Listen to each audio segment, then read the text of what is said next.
శ్రీమాత్రే నమః. నమో ఆండాళ్ళ కృష్ణ వాసుదేవాయ నమో నమః. అందరికీ ఏకాదశి శుభాకాంక్షలండి. ఏకాదశి ప్రతి మాసంలోని 2 సార్లు వస్తుంది. ఈరోజు కన్నయ్య రోజు. చక్కగా కన్నయ్యకి తెల్ల పుష్పాలతో అలాగే మనస్ఫూర్తిగా ఈరోజు స్వామివారికి తెల్ల పువ్వులు అలాగే ఎరుపు పువ్వులతోని మాల అల్లుకున్నానండి. చాలా చాలా సంతృప్తిగా అనిపించింది. దేవుడికి నైవేద్యం వండి పెట్టిన లేదు అంటే అలంకరణ చేసిన ఇవాళ ఈ కృష్ణుడిని మేము ఉడిపి వెళ్ళినప్పుడు తెచ్చుకున్నామండి. ఇది కేవలం 500 రూపాయలకే మాకు దొరికింది. స్వామికి ఇవాళ నూతన వస్త్రము చిన్న పంచలా కట్టుకున్నాను. తర్వాత మన కన్నయ్యకి ఈ మాల అల్లుకున్న తర్వాత మనసంతా కూడా నిండిపోయిందండి. ఎంత బాగుంటాయంటే పువ్వులలో ఉండే రంగు మనకి కళ్ళకి చాలా మంచి ఆనందాన్ని కలిగిస్తాయి. స్వామి ఏకాదశి స్వామి రోజు అని చెప్పి చక్కగా అల్లుకున్నాను. స్వామివారితో పాటు అమ్మవారికి కూడా చక్కగా చిన్న మాల చేసుకున్నానండి. చూడండి ఎంత బాగుందో మాల. ఏదైనానండి నైవేద్యాలు కానీ పువ్వుల దండలు కానీ మన చేతితో చేసుకుంటే ఆ సంతృప్తే వేరండి. ఈవిడని నేను నపినై దేవి అంటే ముందు మా ఇంట్లో శ్రీకృష్ణుల వారు ఒక్కళ్ళే ఉండేవాళ్ళండి. తర్వాత కొన్ని రోజులు పోయాక నేను యూట్యూబ్లో చూశానండి. ఎవరో కృష్ణుడికిను అమ్మవారికి రుక్మిణీదేవికి కళ్యాణం చేయడం చూశాను. అప్పుడు ఈవిని చూస్తే నాకు సాక్షాత్తు నపినై దేవి. మీరు మా ఛానల్లో చూస్తే గోదాదేవి 30 పాసురాలు తిరుప్పావై 30 పాసురాలు తాలూకా వివరణ నేను ప్రతిరోజు పెట్టానండి. మొత్తం 30 రోజులు. చివరి పాసురాలలో నపినై దేవి అని కృష్ణుడి భార్య అండి. మన గోదాదేవి కృష్ణుడిని కలుసుకోవడానికి నపినై దేవి అంటే సాక్షాత్తు లక్ష్మీ స్వరూపం అన్నమాట. అమ్మవారి ద్వారా గోదాదేవి చక్కగా కృష్ణయ్యని కలుస్తారనమాట. అసలు ఆ నోము ఎలా చెయ్యాలి అన్నది పూర్తి వివరణ నపినై దేవి గోదాదేవికి వివరిస్తారు. ఈ 2 చేతులు చూడండి స్వామివారి కోసము కళ్యాణమాల పట్టుకుంటున్నట్టు. నాకు ఈ 2 బొమ్మలు చాలా ఇష్టం అండి. ఈరోజు ఏకాదశి కాబట్టి చక్కగా అలంకరించేసుకుని అలాగే కన్నయ్య ఒక్కళ్ళు ఉండకూడదని చాలామంది చెప్పారండి. ఇది 150 రూపీస్. ఆ గోమాతను కూడా చక్కగా కన్నయ్య పాదాల వద్దనే పెట్టాను. దీపారాధన అయింది, నైవేద్యం అయింది, చక్కగా అష్టోత్తరంతో పూజ కూడా అయిపోయింది. ఇవాళ ఏకాదశి స్వామి రోజు కాబట్టి స్వామి గురించి 4 మంచి మాటలు తెలుసుకుందాం అండి. కన్నయ్య గురించి అందరికీ తెలిసినదే. మనం చాలాసార్లు ఈ కథలు వినుంటాము. కానీ ఇంకొకసారి కన్నయ్యలో ఉన్న ధైర్యాన్ని, మంచితనాన్ని, కృష్ణయ్య పక్క వాళ్ళకి ఎంత బాగా సహాయం చేస్తారు, ఆయన ఎంత తెలివైన వాళ్ళు, ఆయన మేధస్సు, ఆయన ఆపద్బాంధవుడు అని ఇంకొకసారి ఈరోజు మనం చక్కగా గుర్తు చేసుకుందాం.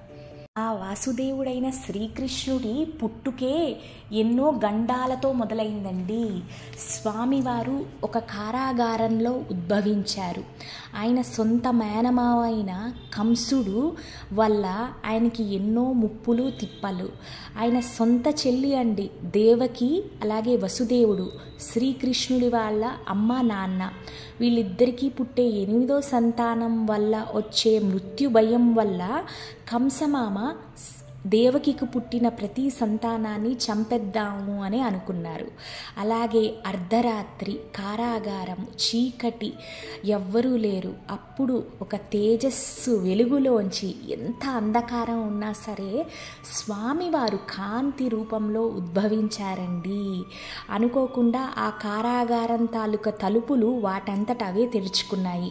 ఆ చుట్టుపక్కల ఉండే భటులు అందరూ కూడా కళ్ళు తిరిగి పడిపోయారు. అప్పుడు వసుదేవుడు ఒక చిన్న బుట్టలోని ఈ దగదగలాడిపోయే బాలకృష్ణుడిని, దేవకి అమ్మవారికి అయితే ఆ కృష్ణుడిని చూస్తూ ఉంటే కళ్ళలోంచి నీళ్లు, సొంత కొడుకుని దూరం చేసుకుంటున్నావు అని ఒకవైపు బాధ, అలాగే సూర్యబింబం లాంటి కొడుకు పుట్టారు అని బాధ, ఆనందము 2 ఒక్కసారే పాపం ఆ కన్న తల్లికి ఉన్నాయండి. ఆ వసుదేవుడు ఆ బిడ్డని ఒక చిన్న బుట్టలోంచి యమునా నది దాటి, చాలా పెద్ద తుఫాను గాలి ఉంటుంది కానీ ఆ సముద్రంలోంచి ఆదిశేషు అంటే నారాయణ స్వామి దగ్గర ఉంటే సర్పము వసుదేవుడికి ఒక దారి చూపించి అప్పుడు వసుదేవుడు యశోదమ్మ ఇంటికి వస్తారు. యశోదాదేవి ఆడబిడ్డకి జన్మనిస్తారు. అప్పుడు ఈ వసుదేవుడు ఏం చేస్తారు, ఆ ఆడబిడ్డ స్థానంలో బాలకృష్ణుడిని ఉంచేసి ఈ ఆడబిడ్డని వసుదేవుడితో పాటు ఆ కారాగారానికి తీసుకెళ్ళిపోతారు. కంసమామ మగబిడ్డ పుడితేనే చంపేస్తారు, ఆడబిడ్డ పుడితే ఆడబిడ్డనైతే వధించరు అని వసుదేవుడు పాపం ఆ ఆడబిడ్డని ఆ కారాగారంలోకి తీసుకెళ్తే కంసమామ పాపం ఆ బిడ్డని తీసుకుని ఆడబిడ్డ అని ఒక్క క్షణము ఆలోచించకుండా గోడకేసి విసిరిస్తారండి. ఆ ఆడబిడ్డలోంచి అతి శక్తి స్వరూపిణి అయిన దుర్గా అమ్మవారు ప్రత్యక్షమయ్యి, కంస నిన్ను చంపేవాడు 8వ బిడ్డ బాలకృష్ణుడు ఉద్భవించి ఉన్నాడు, వేరే చోట బతికే ఉన్నాడు, నీకు ఆపద తప్పదు అని అమ్మవారు శపిస్తారు.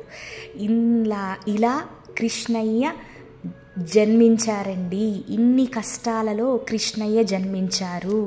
అలా కృష్ణుడు ఎన్నో ఆపదల నుంచి బతికి బయటపడ్డాడండి. అంటే ఈరోజు మనం ఈ కథ మనం చిన్నప్పటి నుంచి వింటున్నదే. మన జీవితాల్లో ఎన్ని కష్టాలు ఉన్నా, ఎంత అంధకారాన్ని కమ్మినా కృష్ణుడి కథలని గుర్తు చేసుకుంటూ మన సమస్యలని తేలిక చేసుకోవాలన్నదే మా సంకల్పం. అలాగే కన్నయ్య చిలిపి కృష్ణుడు ఎప్పుడు గోపికల వస్త్రాలు అవి దొంగలిస్తారు, ఆడవాళ్ళ వెనకాతలే ఉంటారు అని చాలామంది తప్పుగా అనుకుంటారు. ఎందుకంటే ఆయన 16,000 మంది గోపికల్ని పెళ్లి చేసుకున్నారు అని. వాస్తవానికి వస్తే 16,000 మంది అమాయకమైన ఆడపిల్లలకి రక్షణని కలిగించడానికే వాళ్ళందరినీ కూడా పెళ్లి చేసుకున్నారండి.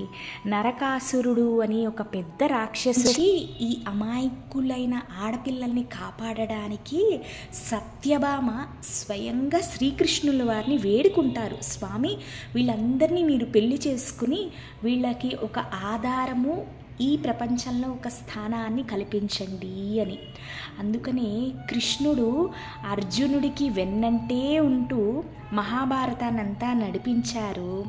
ఈ 16,000 మంది గోపికలని ఎంతో కాపాడారు. అంటే ఆయన జీవితం అన్నీ కూడా ఎన్ని కష్టాలు, ఎన్ని బాధలు ఉన్నా సరే ఆయన ముఖ్యంగా నాకు ఆయనలో నచ్చింది ఏంటంటే ఆయన సమయస్ఫూర్తి, ఆయన తెలివితేటలండి. ఎప్పుడు ఉత్సాహంగానే ఉండి ఎలాంటి సమస్యకైనా కూడా ఇట్టే పరిష్కారాన్ని ఇస్తారండి. మనమందరం కూడా మన ఆపద్బాంధవుడు జగత్రక్షకుడు అయిన శ్రీకృష్ణుల వారిని ఇది చూసి మనందరం చక్కగా నేర్చుకోవాలండి. ఆయన ఎన్నో సందర్భాలలో ఎంతో మందిని, కుచేలుడికి ఎంతో సహాయం పడ్డారండి. కేవలము గుప్పెడు అటుకులు తెచ్చారు, ఆయన దగ్గర నయా పైసా లేదు, స్నేహితుణ్ణి కలవాలి, ప్రేమతో తెచ్చిన అటుకులని తిని ఆ కుచేలుడి కాళ్ళు కడిగిన మహానుభావుడు మన శ్రీకృష్ణులు వారు. ఇలా కృష్ణుడి గురించి చెప్పుకుంటూ పోతే ఎన్నో సందర్భాలు ఉంటాయండి. ఈరోజు చక్కగా మనం 2 మంచి విషయాలు మన కన్నయ్య గురించి తెలుసుకున్నాము. ఆయన అందరికీ కూడా ఆయన ఆదర్శం అండి. ఆయనని మనం రోజు పూజించుకుందాము. ఆయనలో ధైర్యం మనందరికీ కలగాలని కోరుకుంటూ, ఆయనలో తెలివితేటలు మనందరికీ రావాలని కోరుకుంటూ, అలాగే తిరుప్పావైలో మొత్తము 30 పాసురాలు అంటే 30 శ్లోకాలు ఉంటాయి కదండి. అది మేము కిందటి సంవత్సరము డిసెంబర్లోని 30 రోజులు అంటే రోజుకొక పాసురం చప్పున 30 శ్లోకాలు తాలూకా వివరణ చాలా చక్కగా వివరించామండి. ప్రతిరోజు గోదాదేవిని ఎంతో అందంగా అలంకరించుకుని పూజలు చేసుకుని ఆ రోజు తాలూకా పాసురం తాలూకా వివరణ చెప్పాము. మీకు నిజంగా ఇంట్రెస్ట్ ఉంటే చక్కగా నేను డిస్క్రిప్షన్లో ఆ ప్లేలిస్ట్ లింక్ పెడతాను. ఈరోజు ఏకాదశి కాబట్టి ఈరోజే ఆ పాసురాలు వినడం ప్రారంభించుకోవచ్చు. మనం ఏ పని చేసినా స్వామి దయతోనే, ఆ లలితమ్మ దయతోనే. మీ అందరికీ ఈ వీడియో నచ్చితే తప్పకుండా లైక్ చేయండి. కొత్త వాళ్ళు సబ్స్క్రైబ్ చేసుకోండి. అందరూ కూడా దేవుణ్ణి పూజించుకోండి, మన హిందూ ధర్మాన్ని కాపాడండి. శ్రీమాత్రే నమః. సర్వం శ్రీ కృష్ణార్పణమస్తు. Thank you so much. Rama Rama Rama నీలి మేఘశ్యామ రామ రఘుకుల సోమ భద్రాచల శ్రీరామ మా మనసు విరబూసే ప్రతి సుమగానం నీకేలే కరుణించి కురిపించే నీ ప్రతి దీవెన మాకేలే నిరతం పూజించే మాతో దాగుడు మూతలు నీకేలా రెప్పలు మూయగ కొలిచాము కన్నుల ఎదుటకు రావేలా రామ రామ రామ రామ రామ నీలి మేఘశ్యామ కృష్ణయ్య కన్నయ్య శ్రీకృష్ణ గోవింద హరే మురారి హే నారాయణ హే వాసుదేవ.